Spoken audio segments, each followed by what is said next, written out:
Movie की शुरुआत में हम हरमन नाम के लड़के को देखते हैं जो कि अपने दो दोस्त ऑस्की और बेंजी के साथ एक बीच पर खेल रहा था। उसी दौरान उसकी नजर एक सिपाही पर पड़ती है जो कि अपनी वाइफ डॉथी के साथ एक घर में रहता था। फिर जब हरमन डॉथी को देखता है तो पहली ही नजर में उसे उससे प्यार हो जाता है। वो उसके हस्बैंड की जगह खुद को इमेजिन करता है और डॉथी के साथ इंटीमेट होना चाहता था। और फिर उस दिन के बाद से ही हरमन हर वक्त सिर्फ डॉथी के बारे में ही सोचा करता था। फिर एक दिन वो डॉथी को फिर से देखता है जो कि अपने हस्बैंड को गुड बाय बोलने आई थी, क्योंकि उसका हस्बैंड वॉर में लड़ने जा रहा था। अब ये सब देखकर हरमन और भी ज्यादा खुश हो जाता है क्योंकि अब डॉथी घर पर अकेली थी और उसके पास यही मौका था उसके साथ इंटीमेट होने का। इसके बाद हम देखते हैं कि उन तीनों दोस्तों के अंदर जवानी भड़कती जा रही थी और ये तीनों जल्दी से जल्दी बड़े होना चाहते थे ताकि वो किसी लड़की के साथ इंटीमेट हो सके। इसलिए बेंजी अपने घर से एक गंदी किताब चुरा कर लाता है जिसको वो तीनों रोज पढ़कर बहुत खुश हुआ करते थे। ऐसे ही एक दिन डॉथी बीच पर धूप सेंकने के लिए आती है और वहाँ पर वो तीनों भी मौजूद थे, जिसमें से दो दोस्त हरमन को डॉथी से बात करने के लिए फोर्स करने लगते हैं। अब हरमन जैसे तैसे करके उससे बात करने के लिए जैसे ही उसके पास पहुंचता है तभी उसके दोनों दोस्त पीछे से उसे आवाज लगाने लगते हैं, जिसको सुनकर हरमन घबरा जाता है और वहां से भाग जाता है। अब हरमन अपने दोस्तों के मजाक से खुश नहीं था, जिस वजह से उसकी और ऑस्की के बीच में लड़ाई भी हो जाती है। अब देखते ही देखते उन दोनों की लड़ाई बढ़ जाती है, जिस वजह से ऑस्की और बेंजी हरमन को वहीं छोड़कर वहां से चले जाते हैं। फिर उसी शाम जब हरमन बाजार में भटक रहा था तभी वो डॉथी को देखता है जिसको सामान उठाने में प्रॉब्लम हो रही थी। अब मौका पाकर हरमन डॉथी के पास जाता है और उसकी मदद करने लगता है। वो उसका सामान उठाकर उसके घर तक ले जाता है जहां पर डॉथी उसे थैंक यू बोलने के लिए उसके लिए काफी बनाती है। इसके बाद जब वो हरमन से उसके बारे में पूछती है तो वो बताता है कि वो स्कूल के बाद आर्मी ज्वाइन करेगा।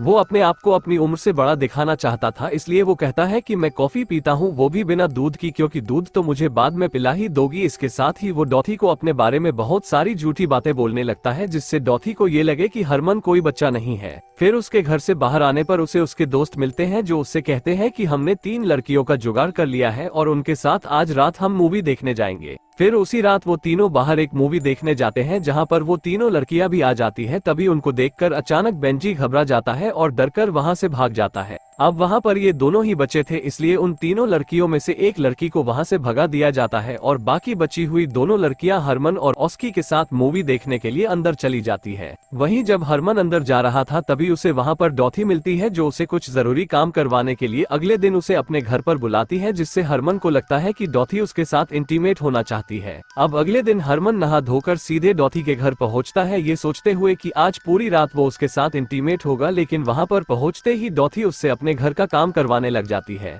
फिर काम पूरा होने पर हरमन जैसे तैसे करके उसे अपनी दिल की बात बता देता है और कहता है कि मैं तुम्हें पसंद करता हूँ। अब ये सुनकर डॉथी मुस्कुराने लगती है और हरमन के माथे पर किस करती है। अब यहाँ पर हरमन डॉथी से प्यार करने लगा था, इसलिए वो अपने दोस्त ऑस्की को ये सारी बातें बता देता है, पर ऑस्की का ध्यान तो सिर्फ एक ही चीज पर था और वो हरमन को यही एडवाइस देता है कि जल्दी से जल्दी तुम डॉथी के साथ इंटीमेट हो जाओ। इसके साथ ही वो हरमन को ये भी बताता है कि वो आज रात उन दोनों लड़कियों को बीच पर ले जाने वाला है जहाँ पर हम सभी मिलकर पार्टी करेंगे। फिर रात को ऑस्की अपनी गर्लफ्रेंड के साथ इंटीमेट होने के लिए उसे अपने साथ जंगल में ले जाता है और वही हरमन दूसरी लड़की के साथ बीच पर बैठा बात कर रहा होता है। इस लड़की को ये नहीं पता था कि ऑस्की उसकी दोस्त के साथ क्या कर रहा है, लेकिन जब उसे इस बात का पता चलता है कि वो दोनों यहाँ पर उसके साथ इंटीमेट होने आए हैं तो वो लड़की डरकर वहाँ से भाग जाती है। अब पूरी रात हरमन उसी बीच पर अकेला घूमता रहता है और फिर सुबह होते ही वो डॉथी से मिलने उसके घर चला जाता है। वहाँ जाकर वो देखता है कि डॉथी किसी को चिट्ठी लिख रही थी। हरमन उससे पूछता है कि अगर आज रात में तुम्हारे घर पर रुक जाओ तो तुम्हें कोई प्रॉब्लम तो नहीं है। डॉथी कहती है कि मुझे तो अच्छा लगेगा कि तुम मुझसे मिलने आओगे। फिर शाम को हरमन तैयार होकर डॉथी के घर की तरफ निकल रहा था कि तभी रास्ते में उसे ऑस्की मिलता है जो उसे बताता है कि उसका और उसकी गर्लफ्रेंड का ब्रेकअप हो गया और वो उसे छोड़कर शहर चली गई। लेकिन हरमन अब मर्द बन चुका था, इसलिए वो ऑस्की की फालतू बातों पर ध्यान नहीं देता। अब ये देखकर ऑस्की गुस्सा हो जाता है और हरमन से झगड़ा करके वहाँ से चला जाता है। इसके बाद जब हरमन डॉथी के घर पहुँचता है तो वो देखता है कि उसके घर में कोई नहीं है और हर तरफ सामान बिखरा हुआ है। हरमन जब वहां पर उसे ढूंढने लगता है तो उसे वहां पर पड़े हुए एक टेलीग्राम से पता चलता है कि डॉथी का हस्बैंड वॉर में शहीद हो गया है। अब वो उस टेलीग्राम को पढ़ रहा था कि तभी कमरे से डॉथी बाहर आती है जो कि रो रही थी। अब हरमन उसे वहीं खड़े रोता हुआ देख रहा था और तभी वो उससे कहता है कि वो उसके दर्द को समझ सकता है। इसके बाद डॉथी म्यूजिक प्लेयर में म्यूजिक चलाती है और हरमन को उसके साथ डांस करने को कहती है। हरमन डांस करते हुए डॉथी को संभालने लगता है और तभी डॉथी उसके नजदीक आकर उसे किस करने लगती है। कुछ देर बाद डॉथी हरमन को अपने कमरे में ले जाती है जहां पर वो दोनों पूरी रात इंटीमेट होते हैं। लेकिन इसके बाद डॉथी को कुछ अच्छा नहीं लग रहा था, इसलिए वो चुपचाप उठकर अपने कमरे से बाहर चली जाती है। वहीं हरमन भी उसकी फीलिंग समझ रहा था, इसलिए वो भी वहां से अपने घर जाने लगता है। फिर जाने से पहले डॉथी उसे गुड नाइट बोलती है और हरमन भी उसे गुड नाइट बोलकर वहां से चला जाता है। और शायद ये आखिरी बार था जब हरमन ने डॉथी से बात की, क्योंकि इसके बाद से डॉथी उसे फिर कभी नहीं मिली। फिर अगली सुबह हरमन के पास ऑस्की आता है और वो दोनों आपस में बातें करके अपना झगड़ा खत्म करते हैं। इसके बाद हरमन वहां से उठकर डॉथी के घर की तरफ निकल जाता है और वहां पर पहुंचने पर उसे पता चलता है कि डॉथी ये आइलैंड छोड़कर पिछली रात यहां से चली गई और जाते जाते वो वहां पर सिर्फ एक लेटर छोड़कर गई जिस पर हरमन का नाम लिखा था। फिर हरमन उस लेटर को लेकर वहीं बैठ जाता है और उसे पढ़ने लगता है।